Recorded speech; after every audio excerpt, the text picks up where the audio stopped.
And now we're going to turn to possibly the sweetest story of the week. Earlier this month, the Wilton Candy Kitchen was nominated for the second time for the title of USA Today's Best Candy Shop in the country. While the Candy Kitchen didn't take home the top prize this time, it does remain a historic, beloved institution in Muscatine and Cedar counties. In fact, the Candy Kitchen's history dates back to 1856 and is still the oldest building still in existence in Wilton. Joining us now to chat about all of this is the shop's current owner, Lynn Ochiltree. Lynn, thank you so much for joining us here today. You're welcome. Thanks for having me. I mean, you guys had an outpouring of support during the USA Today voting. What do you think makes the Candy Kitchen so special to people? It really was an amazing support, and we appreciate it. I think what makes it really incredible for people to walk through the door through a business that's been in existence for 168 years is a step back in time. It's so unique. The booths are old, the floor is old, the ceiling is old, the building is old, and everything's still pretty much the same as it was 115 or 20 years ago. So it's just an amazing step back in time, and and it's a living history museum.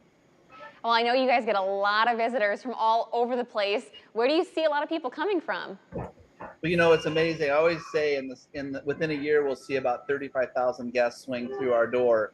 About 60% of those people come from all over the country, from anywhere from New York to Los Angeles. We see people from many states. Two sets of couples from England just last week.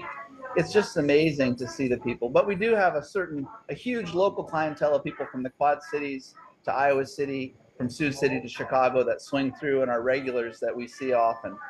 And when people drop by, what sorts of candies and sweets do you guys offer? Well, we offer the old-fashioned ice cream, of course, that we make here in the store. We have a lot of nostalgic candies.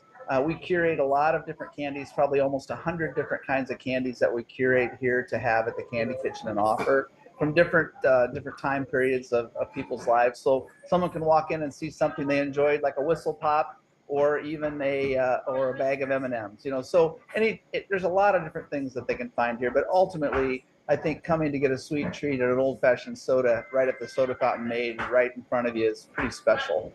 Well, Lynn, on top of all of the stuff that you guys offer for food and candy, you got another thing up your sleeve. Let's talk about your expansion. What's this heritage center you're building? We're really interested in history, of course. Having something that we're the caretakers of that's 168 years old is really amazing. And we love history, and one of our goals is to continue the history of this institution in our community. But we're looking to build a 12,000 square foot museum called the Heritage Center. It'll be a museum and archives here located for the county. County doesn't really have an archives, and what better place to have something to interest people about history than right next to an ice cream store. I'm sure you're gonna have lots of photos of some of your famous visitors. Who are some of the most famous people that have swung through? Well, of course, one of the most famous was Gregory Peck, who came through in 1995, and Brooke Shields in 91. She was actually in the Quad Cities doing a movie. Most recently, we've had Mark Zuckerberg here in 2017, and Vice President Mike Pence was here as well last September. In fact, some viewers might notice the name of Andrew Fuller, and he was the first winner of Is It Cake series on Netflix. He was just here a couple of weeks ago. So you just never know who's going to swing through the door and be a patron here at the Candy Kitchen. Oh my gosh. Well, Lynn, before I let you go, I got one more question. I was asked by my colleagues to get the scoop from you. If someone is a first-time visitor, what do you recommend they try first?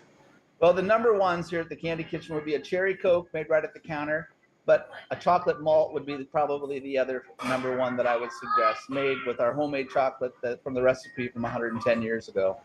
Wow, I'm not just saying this. Those are two of my favorite treats. So. Well, come.